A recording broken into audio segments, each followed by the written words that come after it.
You are all weirdos. Weird science is the revolution. Weird science is the revolution. Welcome, all you weirdos, Cubs fans living on Mars, and cool villains being killed off in the uncoolest of ways. It is time for your landmark 90th Weird Dose of X, the mutant member of your Weird Science family. I am your axe-wielding host, Jason, broadcasting as always from the Wrong Turn Studio high atop stately Weird Science Tower. And here with me is the not-as-yet-announced writer of the Abigail Brand / Sebastian Shaw miniseries, my pal Ruben. Hey, Ruben, how the heck are you today?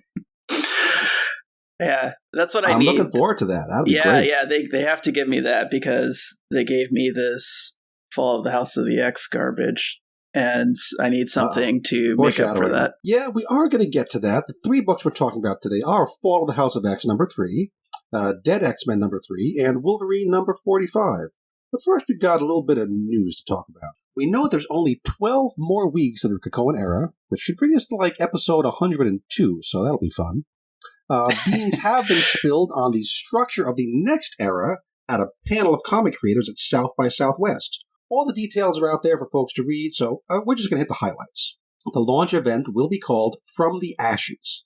That's ASH, not asses like some other YouTube channels have been saying. Very rude of them. And the three launch titles that Marvel calls the core ongoing series of this era are X-Men, Uncanny X-Men, and Exceptional X-Men. So the first book, X-Men, plain old adjectiveless X-Men, to be written by Jed MacKay with art by Ryan Stegman, on sale July 10th. And that's 5 weeks after that number 700 issue closes out the Krakoan era. So, Ruben, seems like you and I might get some time off there. I have to wait and see what happens. I need to know, is that Legacy issue number 701? Or is that... That's a darn good question. Number 1 of X-Men, right?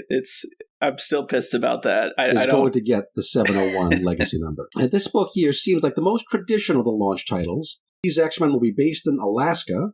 The team will feature characters like Cyclops, Beast. Which Beast? I'm not quite sure, but we can probably guess. I think we know. It's not the genocidal maniac Beast. Yeah, we got to kill him off. Yeah. Could be Magneto in a Professor X-type role, Kid Omega, and Juggernaut. And Jed MacKay is the writer. That's interesting because he's currently writing Avengers, Doctor Strange, and Moon Knight. So it seems kind of weird to put yet another huge title, on his plate. I wonder if he's going to wrap up any of those earlier titles. Yeah, people haven't really been loving the Avengers that much, so maybe he's getting a check to go elsewhere. Thank you for your time, but we'll put you on the other big book. Well, I mean, Tom Brevoort's also coming from the Avengers office to the X-Men office, so clearly he's a fan of Jed MacKay. And granted, I want to say, I've actually, it was very slow burn, but I'm enjoying it at this point. I think nice. I'm, the steady contrarian over here at Weird Science, but it took a while, but it's got some stuff I like. And X-Men, I think, works best as a kind of a slow burn universe, so I could actually see him doing pretty well in that position. Has there ever been a time when the same writer was doing a main X-Men book and the main Avengers book? I don't think that's ever been a thing. It's probably not. Kind of interesting. Moving on, the second launch title is Uncanny X-Men, to be written by prolific Twitterer and occasional comic book writer Gail Simone, with art by David Marquez.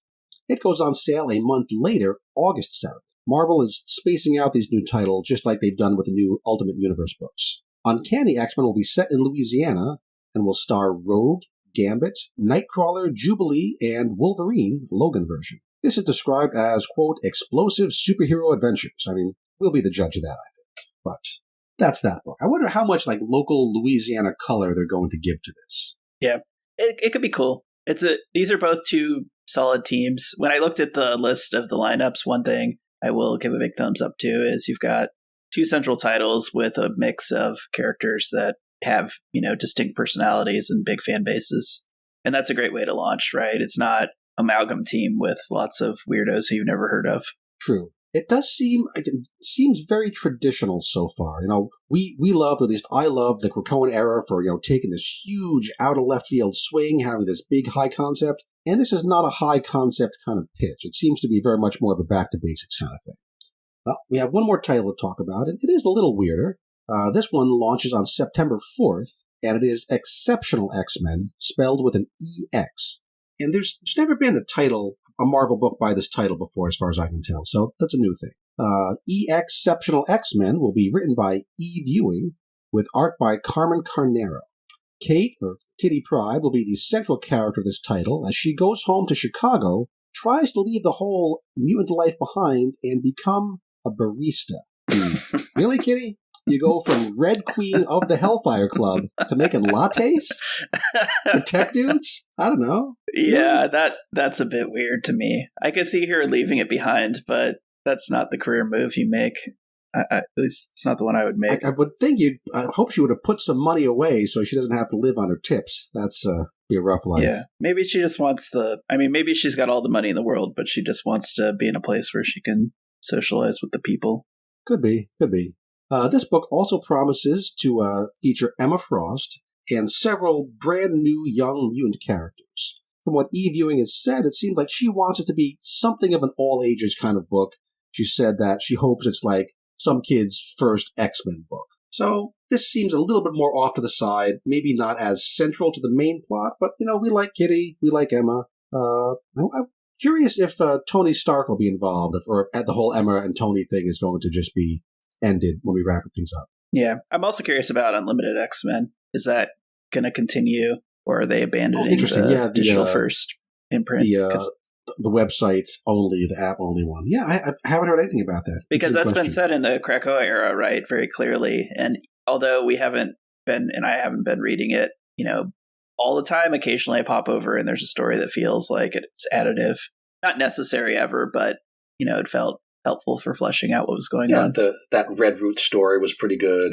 There's some other stuff that tied in. Right now, there's something going on with the Externals, and I've completely lost track of where they've been going with that. So beyond those 3 main titles, we get 6 more title reveals. No dates, no creative teams, no clue as if there'll be minis, ongoings, whatever. But the titles are Phoenix, X-Factor, Storm, NYX, X-Force, and, of course, Wolverine. There's widespread rumors suggesting that Wolverine is going to be written by Saladin Ahmed with art by Greg Capullo, so that'll be fun.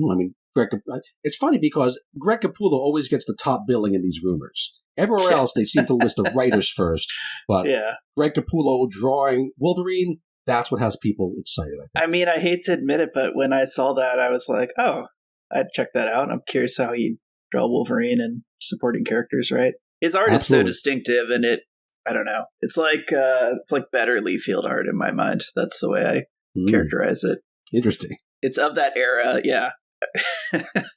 So is that the title here? I'm not the biggest fan of Liefeld. I'm not a hater of Liefeld either. I just feel like he had a certain kind of blocky, chunky, hyper detailed thing going, and Capullo is very much in the vein of that. But I've just kind of felt like it was a little bit better. So is that the title that you're most interested in out of this next group of 6? I always like X-Factor just because in the 80s/early 90s it was a big thing. I really didn't like it in the Krakoa era, so I'm really interested in, if everything's reverting to a more traditional book, like I could see X-Factor being something that has characters I want to read about. What that team's job is going to be in this era, right? What the purpose of that team is, or like even an X-Force team, what's that going to be? And we didn't see Nightcrawler on any of the teams, did we? So I kind of felt like maybe he'd show up there. Yeah, he's in Uncanny. Oh, is he? Okay. He's going to be in that the one in Louisiana. Okay, well, never mind. I don't know who would be in there. I mean, Wolverine's also in one of the other ones too, so it's certainly he can be in more than one title. I think the one I'm curious about is NYX, because that was a 7-issue miniseries in 2003 to 2005. It was written by Joe Quesada about homeless mutants in New York City, and it happened to feature the very first comic book appearance of Laura Kinney. So is it just going to be, we need a book set in New York City, so we'll call it NYX? Is Laura going to be involved? Could be fun. Well, you know who we need? We need Miss Marvel, the most important mutant in the X lineup. She's got to be somewhere, right? I guess. Are they going to keep leaning into tying her into the X books? Will that be something that they only did here at the end of Krakoa, or are they going to try to keep doing that going forward? Good question. Yeah, I think it's a failed maneuver. I think they never should have done it, but I'm going to laugh about it until they admit the mistake and just kind of, course correct. But for now, I feel like she better show up in one of these books because they told me she was a really important character. And if they are doing it to try to maintain something more similar to the MCU, she is still going to be a mutant in the MCU, so maybe they're not able to retcon that too quick. Well, those are all future problems, and now it's time to discuss some current problems. Where's my ding sound? There it is. Our first book today is Fall of the House of X #3, written by Jerry Duggan, art by Lucas Wernick and Jethro Morales, colors by Brian Valenza, designed by Tom Muller and Jay Bowen. I'm going to be sad when this era is over and I no longer get to say designed by Tom Muller and Jay Bowen. Last issue of Fall of the House of X, we saw the Bloom satellite destroyed by Polaris et al., Juggernaut rescue Krakoa from Stark Sentinels at an unknown location in the western U.S., Manifold being brought out of stasis by Rogue and Gambit, and Cyclops not actually get executed. So much like Krakoa itself right now, this whole book feels unrooted. Things, they just happen, right? Without setup, without meaningful character moments, without any sense of weight or importance. Now, Ruben, I know you love this book, and I'm just already crapping all over it, but try to restrain yourself. I want to say this one. So I read this book. I was not expecting to like it given how I reacted to the last issue, but it's an important book, right? You got to read it. It's the, important event book that's going on right now. For sure. And I think I had a little bit to drink before I read this, which is pretty unusual for me, but right, I was flipping through it. Completely sloshed, not just a little. Right. No, I'm not really a drinker, really, but for some reason I was out drinking before. Anyway, so I read it, and I had just a visceral anger, like panel to panel, just things just pissed me off. And I got to the end, and I was like, I think I went into Slack, and I was like, I've never been insulted on every single page of a comic before, but I felt that way. This issue, I'm going to try to keep myself under control here. But I could literally go panel by panel and talk about how it feels like a slap in the face for anyone who's cared about. Yeah, I wrote way too many notes about this. We could spend an hour talking about this really bad book, and nobody needs that. So we'll try to keep it a little more concise. Well, we start off with Juggernaut versus Orcus. We're in an utterly boring landscape somewhere in the western United States, and we see Juggernaut dragging Krakoa almost exactly the way Achilles dragged Hector around the city of Troy. Which is ironic because Juggy then takes an adamantium javelin right through his own Achilles tendon. Maybe it's more of his calf, but I wanted to make the reference. Yes, Juggy and Krakoa are under attack by some more nameless, faceless Orcus goons, this time from the deck of a never-before-seen repurposed shield helicarrier. Helicarrier, that's hard to say. Yeah. So here, Juggy gleefully kills one of the mooks by throwing splinters of Krakoa at him, which, that might be the coolest thing to happen in the whole book, actually. I kind of like that. Yeah. Yeah, that was that scene. So I'm gonna mention here's two things on this where I start getting upset. So the first thing in here is he's dragging Krakoa. Why? Right? Like Krakoa was under a net. He got the net off. The thing could move. Right? We've seen it running like where's he dope. Going? What's his destination? Yeah, where's he going? I mean, he was saying something like, "I need to be picked up," but now he's randomly in a desert, sort of. And then I'm just thinking like, a person drugged behind a truck, right? You kind of die. Like, this doesn't look like you're saving Krakoa. Yeah. You're just dragging it across the ground. Krakoa is not enjoying this. It's not saying, thank you, Juggernaut. You're really saving me. Yeah, and then the narration box is trying to, like, frame what's going on here. We have this dialogue where, I guess it's Juggernaut narrating it, but he's like, the mutants have been losing since the Hellfire Gala. This is that, Duggan's been using this narration that I still think is going to end up being, what's his name, that reporter in New York, Ben Urich. That's still my theory. This is going to turn out to have been a book written by Ben Urich about the end of the Krakoan era. Yeah, possibly. I mean, maybe that'll make me feel better, but because I'm reading this, I'm like, I read your last issue, Jerry Duggan. Like, every issue you've made Orcus look like complete chumps, right? Like, they got one punch in at the Hellfire Gala, and they've basically gotten slaughtered at every single conflict. Mm-hmm. So it didn't square with, like, the plot we've actually been given, and that was one of those things that just really has been annoying me. Of this last part, there is no dramatic arc. There's no up and a peak and down. It's just sometimes they're really dangerous, and most of the time they're completely not. Yeah, so it's like I can't really evaluate how much of a threat is, and then I turn the page, and like you said, now we have just a helicarrier, right? And I was like, where the hell did this thing come from? And two, like, it shoots Juggernaut through the leg with some adamantium harpoon, right? Mm-hmm. Obviously, that was a weapon that had an effect. It was able to harm Juggernaut. So what do? We just bungee jump off the helicarrier and shoot him with guns because why? right? Like, use another freaking adamantium harpoon. Logan left. We know he left thousands of these skeletons lying around, so that should be all they use against a threat like Juggernaut, is just pepper with adamantium. And then just the art, right? The faces on them, they're just like gleefully, ha ha ha, killing.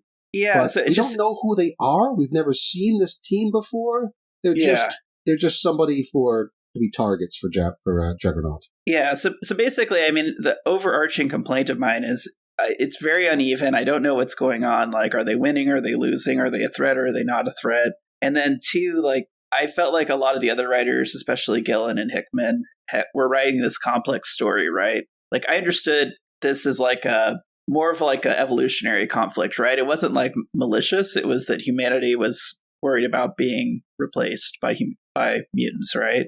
Mm-hmm. And yes, we knew that the AI were manipulating things through Omega Sentinel and Nimrod and all that stuff.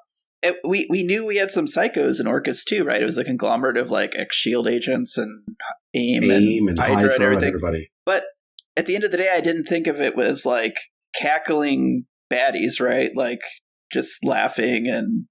it was a bureaucracy. It was an organization. Yeah, exactly. With goals. It's a bureaucracy. This does not look like a bureaucracy. This looks like... Psycho killers. Yeah, I thought there could be like humans that seemed like decent people, but they were really afraid of this, humanity versus mutant things. And so instead of delving into the complexity and telling a deep story, which I felt like we had been getting through the Krakoa era, people have been debating, right? Like, are they good? Are they bad? Like, is this something we should be doing or not doing? But it was because it was, telling an interesting story where you could actually have those debates. This is just like, these are the oppressors. They're just gleefully cackling. Yeah, the complicated story has become a very simple black and white, one-dimensional story.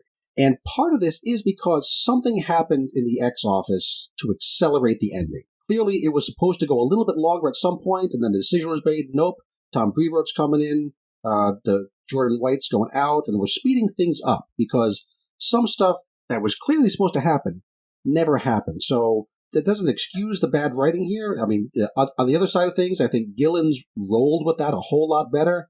But I think that is part of what's going on is just they were told, oh, we're closing up shop quickly. We gotta finish this up. Okay, moving on from that scene, let's talk about Arakko next. The opening panel here is cool. We see a lot of our old favorite characters from Al Ewing's X-Men Red. Got Apocalypse, Redroot, John Ironfire, Bay the Blood Moon. Cool characters. And Apocalypse is trying to rally the rest of the Iraqi mutants to join in and help out their Earth cousins against Orcus. The only character to step forward here is Woofer, who is that green-skinned mutant we first saw being dragged into an Orcus demuting facility in X-Men 22, showed up on Arakko in X-Men 25, so he's been a Jerry Duggan character that pops up occasionally. Here he makes an oddly big deal about being from Chicago, and he holds up a piece of paper with a W on it. Now, Ruben, do you get this reference? You're a soccer guy. I don't know that you get this reference here. Yeah, it's just like a sports thing, right? Let's go get that win. Yeah, when the Chicago Cubs win a baseball game, they fly a flag like that above Wrigley Field. And why is that come in here? It's oddly deflating. We have this big stirring moment, and here we've got, I'm a Cubs fan, fly the W. What the hell is that? Again, it feels like Jerry Duggan shakes his hand. Is Jerry Duggan from Chicago? Man. I don't get it. Okay, now question. How do you think Apocalypse was planning on getting all these mutants to Earth to help out? I don't think he had a plan. No. But the question becomes moot because at that moment, Manifold teleports in, brings with him Rogue and Gambit and an entire space station. This is the one called the Keep that was created by that creepy weirdo Jamie Braddock and Planet-Sized when Mars became Arakko. Yeah, Manifold, go ahead. I was going to say just another thing. Again, watering down stuff, right? Like, I felt like we had a lot of complexity with the Iraqi, right, through Ewing's run and their culture and how they might react to these things and, like, do they work as teams or not? Genesis or become more like the Earth mutants. Yeah. Well, and they go over, they just brush over all that, and you get one guy who's like, let's go get that W, and everyone's like, rah, rah, let's do it. Like, I'm not convinced that the Iraqi that I've seen up until this date would behave that way. Yeah, I think a lot of them would say, that's Earth problems. We got our own thing going on here. Let them deal with it. If they're mutants, they should be strong. They should deal with their own things. But that gets cut off because now we have Manifold here with the space station, and he makes this highfalutin speech to the gathered crowd And I'm not going to claim to be a longtime Manifold stan or Stanifold, but this speech doesn't sound like anything I've ever heard him say. It's just generic superhero speech. Though I loathe war, it is upon us. Man, that's the most Manifold thing I've ever heard. Classic Manifold. No one will command that you board the sword station behind me, but evil must be confronted. I'm going to get that tattooed on my ass. It's so stirring. The best Manifold I've ever read. Yeah, so everybody gets in the space station, and Manifold then teleports the space station to Earth orbit, not down to the planet. Clearly, he can teleport it directly to the planet because he just friggin' did that on Mars. But now he goes to space outside Earth, and all the Iraqi mutants have space helmets. I guess those were the space station? Okay. And then they jump out of the space station, and are they plummeting to Earth? Do they have parachutes? Are they just...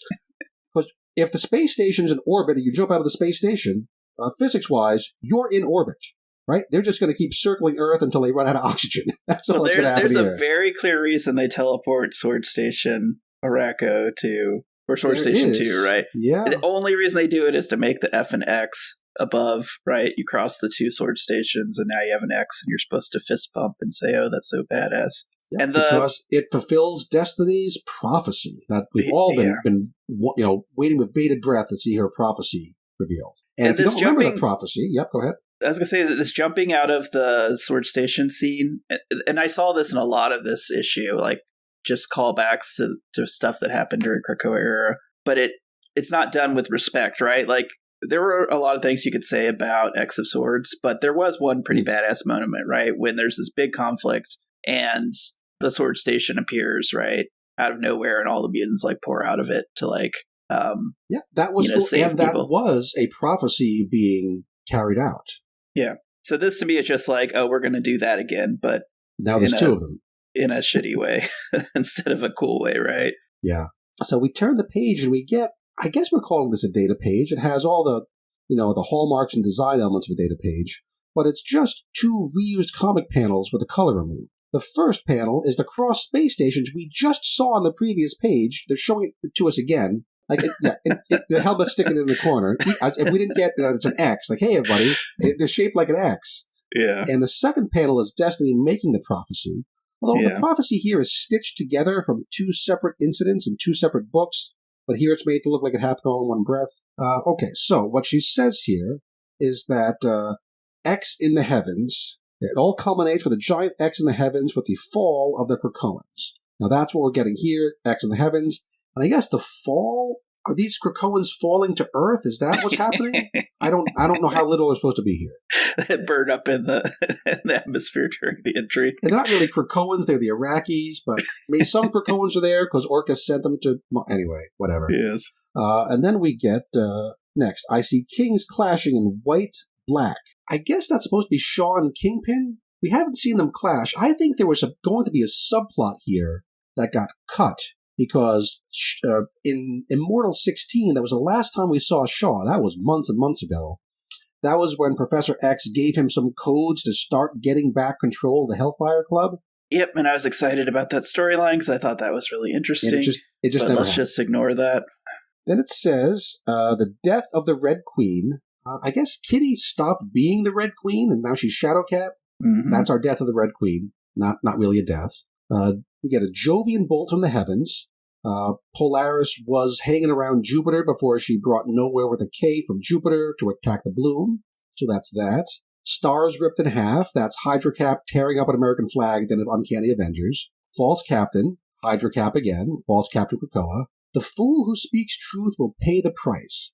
Again, this is a dropped subplot, I'm pretty sure. Deadpool was going to have some subplot about Orcus and his estranged daughter, and that never happened. So I think that must have been the fool who speaks truth. Is there anyone else you think would match this description? That would be the fool. No. But unless it's some sort of sinister reference. Yeah.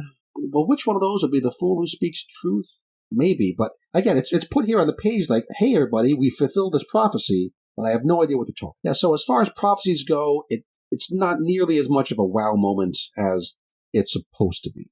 So we're going to leave these Iraqi mutants in space, and we're going to check in on Dr. Stasis, because we need some more violence. Last time we saw Dr. Stasis, he was escaping from the Bloom before Polaris totally destroyed it, and he claimed that he had Firestar hidden away as a hostage. Now he's at some nondescript hidden base, and what the caption box literally calls it this, the middle of nowhere. We're told that if he gets on this private plane, he'll be able to disappear and hide his identity, which feels so artificial. He just flew in from space. He could have gone anywhere. But now he needs to get on this one tiny plane, this one secret base that, again, we've never seen before. Yes. And why Completely is artificial. Shadowcat there?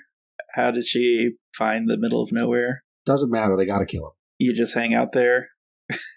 And Emma, too? Isn't Emma busy? Well, he's not going to make his flight. Emma got in her limo at some point, right? And I think that was She's around everywhere. Iron Man. Yeah. And she told the driver, drive out to the middle of nowhere. I know there's an Orca space there. Yeah, last we saw her, I think she was in Hershey, Pennsylvania, picking up Emma. Yeah. Picking up Kitty, wasn't that? Yeah. And then they knew to come here because they knew Stasis would be here. How? Maybe it's middle of nowhere, Ohio? Who knows? looks more like a desert than Ohio, but who knows? Yeah. So, a trio of Lady X-Men are going to be here and torture and kill Dr. Stasis. First, Kitty beats him up and phases through his head to remove his psi blocker. Then, with the blocker removed, Emma reads Firestar's location from Stasis' mind. That's fine. And then she mentally tortures him for 1 minute, but in a way to make it feel to him like 10 years of torture. X-Men comics, everybody. And these tortures are so boring. Dr. Stasis' whole thing is that he hates mutants, he wants to achieve dominion via post-humanity, but the tortures have nothing to do with that. It's just generic getting stabbed by Wolverine, getting eye blasted by Cyclops, getting punched by Colossus, just dull, mostly generic, completely generic stuff. Surely Emma, of everybody, would be more creative in the way she tortures somebody mentally. She's done this before. Better ways. And surely Mr. Sinister, any version of Mr. Sinister, is not going to go down like a little punk this way, right? Not so easily. He'd have another plan. He'd have something, right? Like giving himself different powers with chemicals or having clone guys to assist him. It's implausible to me that he would just get, wiped out this way. All he does is he begs for mercy. He says, I have a wife, I have a family. Let me talk to Cyclops, she'll give me mercy. That's not Dr. Stasis. No. And then, after this torture happens, 10 years of torture, remember, Emma just kills him off with a heart attack like she's Kira from Death Note. Which reminds me, hey listeners, you should also be listening to the Death Note podcast I do with Jim, which Kira is much cooler than, at least than this version of Emma. Yes. So, while the torture was happening, Sync frees Firestar from an Orcus tugboat in New York City? Completely random. Did we see Dr. Stasis do anything with Firestar? I think she just disappeared from the book, and now she's back. I don't think we ever saw the way he captured her or what went on there, did we? No. Okay, I thought maybe I forgot it, I guess. No, we didn't. It just kind of... I think they sort of alluded at him being skeptical of her double cross, but he never took any action. And then just randomly it's like, oh, I've captured her. Well, she was on a tugboat, which... I can't believe I'm writing that she was on a tugboat in New York City. Yes, but she's off the tugboat, and within a minute, because the torture only happened for a minute, within a minute, Firestar flies from New York to the middle of nowhere, and she gets to incinerate Dr. Stasis' already dead body. Yes. How fast? She's freaking Superman speed, right? I guess. Is fast as hell, flying from wherever she was to wherever she is. Even beyond that, just to toast a dead body, is that supposed to be cathartic? It feels like the worst aspects of the old Ultimate X-Men. Did you ever read that old Ultimate X-Men where things were just like Juggernaut kills and eats people, and it's I think I forget what characters he ate, but it was just gross for the sake of gross, and that's what feels like goes on here. And it totally undermines the interesting content of the Emma Firestar relationship. Back at the beginning of Firestar's, when she was first in comics in that miniseries, Emma was trying to turn her into an assassin, and her whole arc was resisting becoming an assassin. And here it's just like, oh, she's Emma's assassin again, which is just a total wreck of a scene. And now they're buddies, right? They do the bro fist grab thing, right? Where you hold Emma hands. drinks from a flask because that's what cool people do. Yeah. And let's talk about Dr. Stasis, right? Do you remember when he was introduced? He was such a cool character. Yes. Secretive, mysterious. Yeah, And taking all the Go best ahead. stuff of the Krakoa era. I wasn't on board with like having Sinister clones, but they turned him into an interesting, distinct character, right? Yeah. And they just flushed him down the toilet in this issue, right? That reveal when his mask was broken and we saw that he was Mr. Sinister, but with a different symbol on his forehead. Yeah. That was so cool. He was a bad guy, but like a cool bad guy. Yeah, or even when he had the should have been dinner given with Mother Righteous, right? Yeah. And they had a conversation, and he sounded very clever, right? Yeah, all that is just thrown away. They completely won me over. It's like this character, like him as a villain, and I was like, okay, there's a reason to have him. He's distinct and unique and interesting. And then they just murder him for no reason. Indeed, we do. Speaking of which, we have a little more murder to get to. We have our last strand of the story brings us back to Cyclops and Dr. Gregor. So Dr. Gregor has just saved Cyclops from being executed. Omega Sentinel still passed out on the lawn from Dr. Gregor's mini EMP. Yes. Cyclops can't see where he's going. He's wearing a solid metal blindfold. Another cool character just completely taken out like a chump, right? Well, yeah, and Cyclops, he's been acting weird for a few issues now. He's almost like Yoda or like a Western caricature of like a Zen Buddhist. He just makes these statements. And here we're told he's memorized the steps between the execution grounds and his cell. Now, how often would you walk that path? Just the one time, right? You only get executed once. Weird that he memorize it. He's that good. And then he takes off the metal blindfold. He just takes it off? How does he do that? Yeah, that was the thing that I started screaming when I saw that. I was like, they stitched his eyes shut. So they undid the stitches, right? At some point, they must have. And then they gave him a nice little pair of glasses that have like no lock on his face or anything. He even says, I could have done this anytime he wanted to. He doesn't break it. He doesn't pick a lock. He just takes it off just because Jerry Duggan needs him to have the blindfold off now. And he couldn't come up with a good explanation, so he doesn't bother. Which is not true because the last issue I went back and looked, his hands were like shackled behind him, right? Mm-hmm. So another thing where I was just like, you're freaking lying to us, Scott. Like, it wasn't this easy. His back was broken from falling out of the burning treehouse. But now he can walk, no biggie. Swept under the rug. He got healed up there somehow. He got better. He did the Batman thing, right? He just stretched his back and put it back into alignment. So they're wandering around here. He has the blindfold off. He uses optic blast to murder a couple Orcus goons to death, because we got to have killing every other page here. Magic shows up with a convenient ruby quartz visor to restore Cyclops to factory settings. Cyclops has figured out that the AI members of Orcus are going to betray the human members. And it's just we're just told he's just so wise and smart that he knew this was going to happen, but we didn't get the breadcrumbs of how he figured that out. Yeah. And Dr. Gregor, and here's another character that was deep, complex, interesting, right? Like, she was one of the humans that was anti-mutant, but ended up getting a personal vendetta because her husband got killed, right, during the repeated attacks on the Orcus Forge. Yeah, and to see her just be like, okay, from. Yeah, you understood where she's coming from. And I can understand the idea of like, the enemy of my enemy is, my uncomfortable ally, but she just comes across as like, oh yeah, thanks, you persuaded me. I'm cool with what you want to do now, right? Right. There was no journey there. There was no arc. There was no way you could see, oh, here's where she realizes what she's got to do. And we're not going to get that because Dr. Gregor's done after this issue. Magic transports Cyclops and Dr. Gregor to the moon, and I like the setting here being revisited because this is where the Summers family lived at the start of their Cone era. Remember that architectural diagram where Wolverine had his own special passageway to Jean's bedroom? And all the chatter about that? So it was good to be back here. It would have been better if it looked a little more like it used to look, but it's a very generic, mad scientist kind of place now. The Nimrod and Omega Sentinel are using this to do their little side project. But they're here because Dr. Gregor tells Cyclops, this is where Nimrod went. And Nimrod is here. Dr. Gregor reverts her House of X personality, which is when her husband became Nimrod. And it's like she's forgotten everything that happened in all the issues since then, because she just walks right up to Nimrod and, Nimrod twists her stupid head around backwards so she can see her own ass. That's nice. And she's just dead right there on panel. I mean, with the panel of her twisting her head being twisted around, I laughed at that. It looks really bad. It looks like a mannequin being put together. Well, this whole thing is her like, I'm going to help you because I don't trust the AI. Oh, look, it's Nimrod. Let me go over there and smile at him. Like, I like Nimrod. He's my husband in part, right? Dead. Right. And exactly what she wouldn't do, but she has to die here, and so she's stupid for the sake of having her killed off. Once again, a really cool, complex villain, just wasted. We get nothing from her death. It's just, we're running out of time, gotta kill her. So as the issue ends, we got Cyclops optic blasting at Nimrod, Summer House Habitat itself blasting off to go to, I guess, Sentinel City. Nimrod gets the last word, saying that Sentinel City is not an outpost or a mine. It's a tool to sterilize this hellish planet once and for all. So that's going to be our artificial, barely foreshadowed threat for the final 2 issues of this climactic miniseries. We got to defeat Sentinel City. So yeah, this is a bad comic.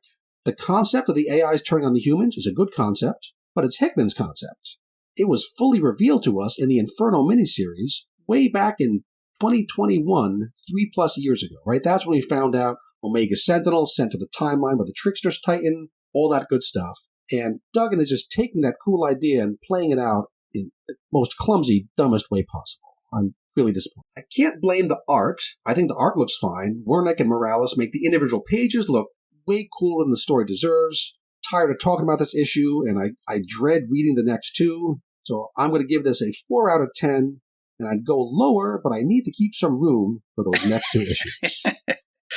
Yeah, it's a issue 3. I'm going to give it a 3. I hate Very this fair. issue so much, and not even sarcastically. When I read this, I was like, if this is how they're going to treat my fandom, like maybe I just need to full-time commit to Energon, because it just sucks. I mean, thankfully there's still the Kieran Gillen Enigma story that seems to be playing out with more respect for that concept. But and I can even understand the idea of like putting all the toys back in the toolbox. You do that, right, in a lot of runs, but you don't do it so haphazardly. And maybe I'm particularly offended because most of these characters aren't like Duggan's characters. So it really seems like he just throws them away because he doesn't care, right? They're not his creations. Wouldn't it be fun to like be at a bar or something and have a candid conversation with Hickman and ask him, so what do you think about how all this is wrapping up? I know he's a professional, he's a company guy. He would say the professional thing, but I'm really curious what he really thinks about it all. Yeah. It just makes me wonder, like, he's still around, right? Like, the goal is just to get out of this era, couldn't they have just paid Hickman to do it? Like, are they only doing it with Duggan because he was the guy who was writing the X-Men book at the time that this ended? It sort of makes no sense to me. I feel like can you imagine Hickman coming in to write the ending? That's a fascinating concept, but that's not the way they do things at Marvel. Okay, moving on, we have a better book to talk about. This is Dead X-Men #3, An Echo, A Stain. It's written by Steve Fox, art by Lin Yoshi, Bernard Chang, Javier Pina, and David Baldeon, because every different timeline gets its own artist, which is pretty cool. Colors are all by Frank Martin, letters by Corey Pettit, and design by Tom Muller and Jay Bowen. So yeah, it's not a bad issue, but to me this suffers greatly from middle chapter syndrome. Issues 1 and 2 had strong reasons to exist. They had, big plot points. Issue 1, we saw our team of merry morons succeed at their original task, find a living Moira engine Moira, copy her memories, but they accidentally give that Moira what she needs to hop through timelines all herself. Issue 2, they learned about Axe Moira's real goal, to go back to her very first life and ensure that eventually Moira wins. And issue 4 is going to be the big conclusion, but issue 3 doesn't have a lot to do. Fox cuts back and forth between 2 strands. We've got the Dead X-Men, and we've got Axe Moira. These strands only come together in the very last panel. So we're going to start with Axe Moira, or maybe I should call her Weapon Axe. I'm not going to call her Weapon Axe. First, we see her visit Moira's 10th life, aka our main continuity, where she watches Cyclops walk up the steps to his Orcus show trial in Paris. That's a nice little touch of continuity. Don't mind that. Then we see Axe Moira visit Moira's 3rd life. This is a life where Moira takes up scientific work at a young age, discovers a way to cure mutants early on. Presumably, that discovery is the moment that Axe Moira is visiting. This is also, if you remember, the life where Destiny has Pyro slowly burn Moira to death. That made such an impression on her, as it would. Next, she visits Moira's 2nd life. This is a life where Moira dies in a plane crash, and since Axe Moira is watching an airplane taking off, must be that final plane trip. Next, visit Moira's 4th life. This is the life where she married Professor X, and together they co-founded the X-Men. Here, Axe Moira watches a battle between the original 5 and Magneto, and isn't impressed. Axe Moira visits Moira's 6th life. This is a life where she lived for 1,000 years in the mutant zoo, only to be killed by Wolverine right before the post-humans were about to be absorbed into the phalanx. Axe Moira actually does something here, kind of. She fights Logan for a little bit, doesn't kill him, just fights a little and moves on. Her next jump is to her 5th life, where we will see her cross paths with the dead X-Men. And all these little pit stops are fun enough, nice to see, but ultimately meaningless to the story being told. Nothing happens. They're just postcards, right? They're enough to make me nostalgic for when Hickman was running the show and all these cool things were created. We do see enough to falsify one theory I had. I had thought that maybe Axe Moira had to cut her way backwards through the lives in order, remember? Going 10 to 1. But no, it's more random than that. Although if it is random, she's having pretty bad luck, because we've seen her appear in all of Moira's 10 lives except for 8, 9, and the number 1 life that she's going to. So, Ruben, what did you think of all these little postcards? I was interested in them, but I agree with you. It's kind of a doesn't matter issue. That makes sense. Yeah, it fills some space in a fun enough way, but you could skip this issue and not miss anything, I think. For sure. It just, but speaking of respect to like the past universes, I was kind of, interested in just seeing like, what, the different Moira lives and what was going on in those. So it's kind of fun for me just to see like, okay, I could see some of that stuff happening, but it doesn't add anything, as you say, right? All these worlds just are gone. Yeah. Some sightseeing. Okay, let's talk about what the dead X-Men are doing. The cold open puts them in Moira's 9th life, where they nearly get killed by Apocalypse's host, but in the nick of time they get sent back to the white-hot room by Rachel. And now we get a long conversation between them and Rachel that goes on for 8 pages. Not 8 in a row because the Axe Moira scenes are interspersed, but still, from the dead X-Men point of view, it's 8 pages of just talking. And what the talking amounts to is that they report back to Rachel that Axe Moira's plan is to go back to Moira Life number 1, and Rachel eventually agrees to keep sending them through the timelines to try to get there first. So exactly what first means in a timeline hopping story, timeline physics and math, too complicated for me. This conversation takes place during Rise of the Powers of X number 3, which hasn't come out yet. Rachel is in the no place. Mother Righteous is there too, being a pain in Rachel's ass. Rasputin is outside the no place fighting Skull Sentinels. We don't see Charles, but presumably he's off talking with young Moira in Life number 10. That issue comes out in 2 weeks. So Rachel zaps the dead X-Men off into another Moira life. This time it happens to be Life number 5. This is the life where Moira and Charles created a radical mutant army in a nation called Faraway. Moira gets badly injured by Sentinels, falls into a coma before dying of her injuries. The dead X-Men arrive during that period when Moira is in that final coma. We learn here that Faraway is on the moon, which I think might be new, because when I look back at House of X number 2, its only previous appearance, that issue doesn't say specifically where Faraway is. We do see the same glass-domed city in a crater that we see here in Dead X-Men, but in House of X number 2, there are trees outside of the dome, which makes me think it wasn't supposed to be on the moon, or at least if it was on the moon, the artist didn't get the memo. But it's on the moon now, which is cool enough. The dead X-Men fight with the radicalized X-Men of this timeline, including Psylocke, Betsy Braddock version, and Banshee. Before the fight gets very far, Axe Moira shows up and does something with her axe to send everyone ass over tea kettle, both the dead X-Men and the Radical Life 5 X-Men. And that's where this issue ends. Nothing of real import happens. We got to visit lots of different timelines, enjoy a variety of art styles along the way. I think my favorite art here was the Apocalypse opening scene drawn by Lin Yoshi. No real complaints about any of it. I'm still looking forward to the conclusion of the series. But yeah, I wanted more out of this issue. Maybe this should have been a 3-issue mini instead of a 4. There was nothing to do with this issue. This could have been 1 page of issue 4. Just get them together in that same life at the end. Yeah, your enjoyment in this issue is going to depend on how much what if stories interest you. Like I had some fun with the stuff where you have a Moira who's been kind of turned into an apocalypse, or like, she's his wife at this point, and then you see the host, which is like a bunch of replicated archangels.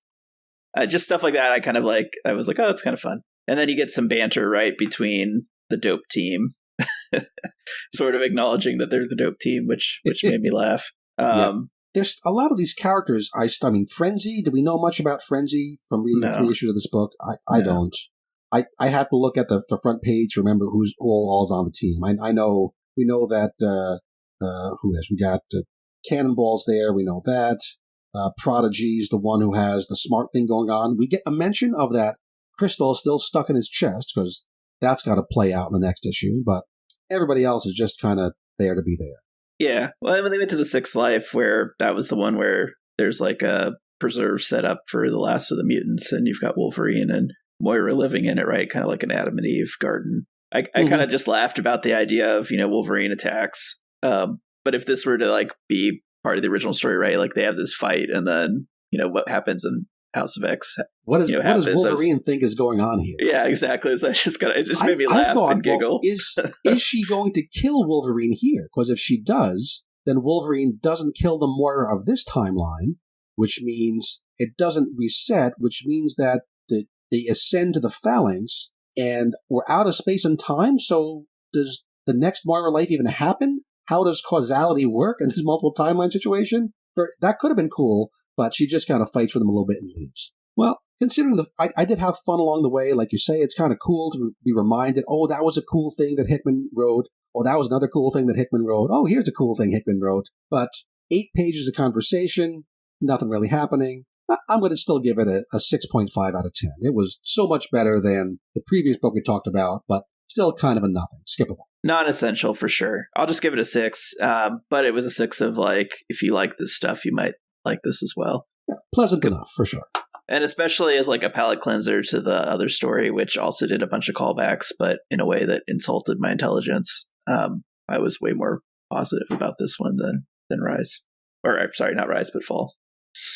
Moving on to our final issue, that is Wolverine number 45, Sabretooth War Part 5, X Marks the Spot. Now, this is the first issue of the Sabretooth War that has its own chapter title beyond just Part 1, Part 2, Part 3. I wonder why they decided to change that up. Maybe this will be the only one with a title, maybe they'll all have titles going forward. Completely meaningless, but it's the kind of thing that makes me wonder. It is written by Victor Laval and Ben Percy, art by Jeff Shaw, who is my preferred artist in this series here, colors by Alex Sinclair, letters by Corey Pettit. And we are very much in the thick of this story. There's a lot going on, including 21 separate characters listed on the title page. The Captain America Sabretooth is crossed out, listed as dead now, and we saw him die for reals in the last issue, so that checks out. The writers do a pretty good job here of keeping 4 strands of the story all chugging along. These strands are Sabretooth and Quentin's head on Krakoa, Camo Sabretooth and Lady Sabretooth on Station 5, the Exiles on their ship, and finally, Logan flying off to Krakoa on the Bluebird to rescue Quentin. So I get the definitive statement that this enemy team of Sabretooths is called the Sabreteeth. It does say the Sabreteeth on the page. So I was wrong about that. It's not Sabretooths. That is officially the plural of Sabretooth. In-universe is Sabreteeth. That is for sure. So let's start with Sabretooth and Quentin's head, which is still in a box made of Orcus Tech. And in this book, Orcus Tech can do anything. Just say Orcus Tech, and it's fine. I'm okay with it. Again, in this story, there's going to be little plot points that don't quite make sense, but it feels like the kind of action story where I'm just going to let those fly past me. I'm still going to point them out because it's what I do, but they don't bother me much. So, Sabretooth and Quentin, his head, they fly to Krakoa on an Orcus ship. And we're told that this ship can get past all those Stark Sentinels around Krakoa because it's, quote, cloaked. Which is pretty funny because in that same panel, we see flames and smoke just billowing out of the back of the ship as it flies past a couple Sentinels, which I think the Sentinels would notice. I mean, you could say that, they don't see it as an enemy because it has the right code, kind of like, it's an old code, but it checks out, that sort of thing. But it's not cloaked. There's smoke everywhere. Oh well. I think it was just the artist didn't get the memo. Sabretooth is here looking for something. We don't know exactly what it is, but it's something in Forge's lab that Quentin has told him about. And it's possible Quentin is lying to him or misleading him. We know that Quentin is trying to resist, although it's not much he can do, because Sabretooth can push a button to punish Quentin if he knows that Quentin isn't really playing along. Sabretooth says that it looks like Forge destroyed his own lab for security reasons before he fled. I don't think that would have fit in the timeline, right? Because Forge was just forced through a gate, and he didn't know he was going to get forced through a gate. Sabretooth is only speculating here, so he doesn't know what happened. Maybe Forge is just really messy. Maybe Professor X, when he was on the island by himself, or maybe the Mr. Sinister version of him came and wrecked stuff. Who knows? I'm okay with just Sabretooth not knowing what happened and speculating into it. That's my no prize version anyway.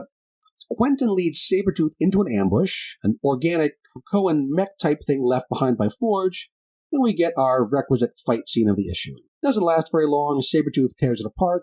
Quentin says to Sabretooth, "Hey, sorry, my bad. The thing you're looking for isn't exactly here. It's straight down under Krakoa." Now, how clever do you think Ben Percy and Victor LaValle are being here? Because this could be related to the blight swill we saw Orcus put under Krakoa in the Bishop mini. I don't think they're being that clever, but if they do reference that, I'm going to be very happy because it'll actually make that kind of important when it was just, well, I was going to say swept under the rug. It was swept under the island. But I do like the feeling here of Quentin not really playing along and doing his best to lead Sabretooth into trouble. I'm enjoying that a lot, that tension. Okay, now it's time to visit Lady Sabretooth and Camo Sabretooth on Station 5. A couple issues ago, we learned that their secret plan is to find Sabretooth's dad, Graydon Creed, from wherever he got lost in the multiverse at the end of that last Victor LaValle miniseries.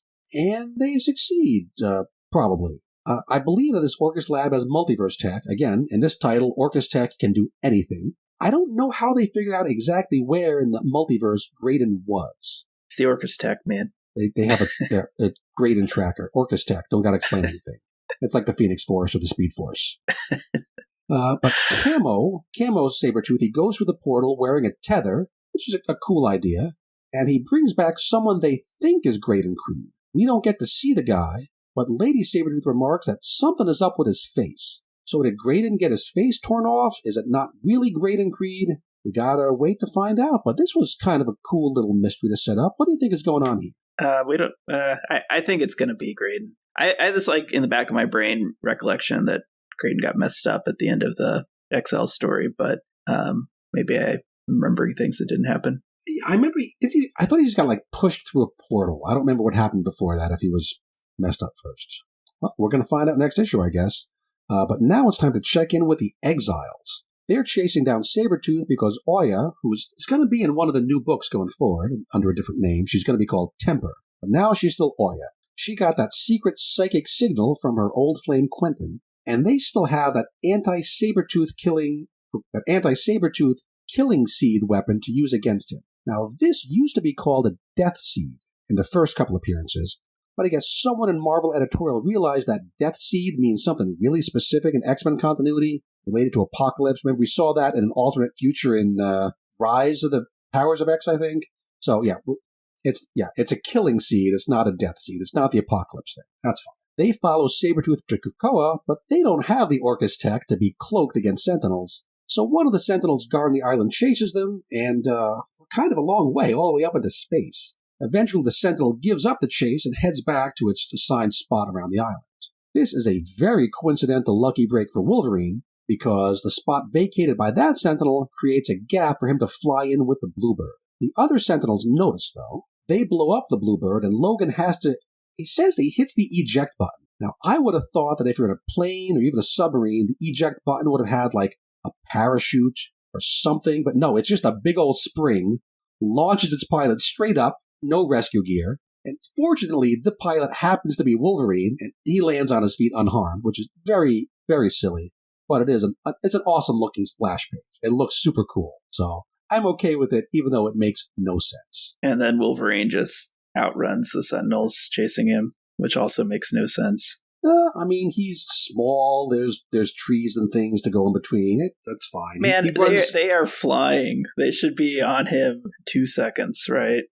Unless he's got the flash powers. A police helicopter can chase down a person on foot. These are Sentinels flying through the sky. But I mean, they are shooting at him. They're missing. They're shooting at him, and he dives into a hole in the ground that leads to Forge's lab. They just chased the jet into space and almost caught up with it. That is true. They go just as fast as the plot requires. Wolverine, when he's running, he's faster than a jet. Put that in the wiki, for sure. His new ability. So he goes down to the lab. He bumps into Sabretooth, and there's no fight because Sabretooth has Quentin mind-freak Logan into thinking that he and Sabretooth are still Weapon X teammates, which was set up pretty well because an issue or two ago we saw how Sabretooth is kind of nostalgic for that time when life was simpler and he and Logan were just doing these jobs for Weapon X together. So whatever Sabretooth is looking for, he now has Logan, for the moment, working with him to go get it. And that's kind of a fun little twist here. I'm okay with that. I don't have a lot to say about this issue. The story's clicked along pretty nicely. It's a little more complex than it seemed to be in its first couple chapters, and that's nice. We got some mysteries to keep us interested. What is Sabretooth looking for? Does the thing he's looking for really exist, or is Quentin just messing with him? What is the deal with Graydon Creed's messed up face? Things I'm actually wondering about between issues. Jeff Shaw's art looks really nice. He draws fantastic action scenes, including some of the more intimidating-looking Stark Sentinels we've ever seen. That cool eject button scene. I really love that splash page. It looks awesome. Yeah, we got some minor plot holes, how things actually happened, a lot of coincidences, but it's not the kind of story that I'm going to quibble about these minor details. It's fun. I'm glad to keep reading it. I'm happy I'm going to get another issue in just 2 more weeks. I'm going to give this an 8 out of 10. Clearly my best book of the week. I can't join you there, man. I'm just going to give it a 6 as well. I did get more hung up on the quibbles than maybe I should, but the art is actually good, and the twist at the end I thought made sense. They do a good job of the dynamic of like what Sabretooth wants, right? Yeah. He just wants it when life was simpler. I think I'm impressed that the twist makes sense, the characters are acting like themselves, and I like that these 4 parts of the story are all moving forward pretty much every issue, and they're doing it in a logical way that actually you can see how they all tie together. So just that technical level of writing those different scenes impresses me. So that's what brought me all the way up to an 8. I could have gone lower in the 7.5-ish range, but I'm happy. That's to fine, read this man. book. I am happy. Yeah, I don't want to jump off, so I guess maybe I'm being overly negative, but some things made me annoyed. I did laugh at the one part where he talks about Sabretooth catching his scent, and I was like, yeah, anyone catches your scent, Logan, you stink. It's not a Sabretooth power to know that Wolverine smells like an NFL locker room, yeah. Oh, well. But that's also canon, that he smells like a livestock. Well, that is the last issue we were going to talk about today. Next week, we have some more stuff to talk about. We have Invincible Iron Man number 16, where we'll presumably see some Stark Sentinels meet their end, and maybe Fei Long as well. We get Resurrection of Magneto number 3 of 4, which is only 2 weeks after the previous issue, and we get to find out, I hope, is that really the Shadow King at the end. And the one I'm most excited about is X-Men Forever number 1 of 4, written by Kieran Gillen. The cover suggests, and covers never lie, it suggests we'll be returning to the white-hot room where Jean Grey is still kind of a mess after what Mother Righteous tried to do to her. So yeah, I'm really, really curious what Kieran Gillen has in store for us there in what is billed as kind of a continuation of Immortal X-Men, which you and I both really loved. So that is all we have to say today. I hope you guys had some fun listening to us and are curious about the next era that's coming up and about how this era is going to wrap up. We've got some good stuff. We've got some not so good stuff. But hey, we're always honest here. We'll tell you what we like, what we don't like, and we hope that we like the issues that come out next week. But until those issues come out, Ruben, what do you think our loyal listeners should do? Read more Energon comics. Ooh, changing it up.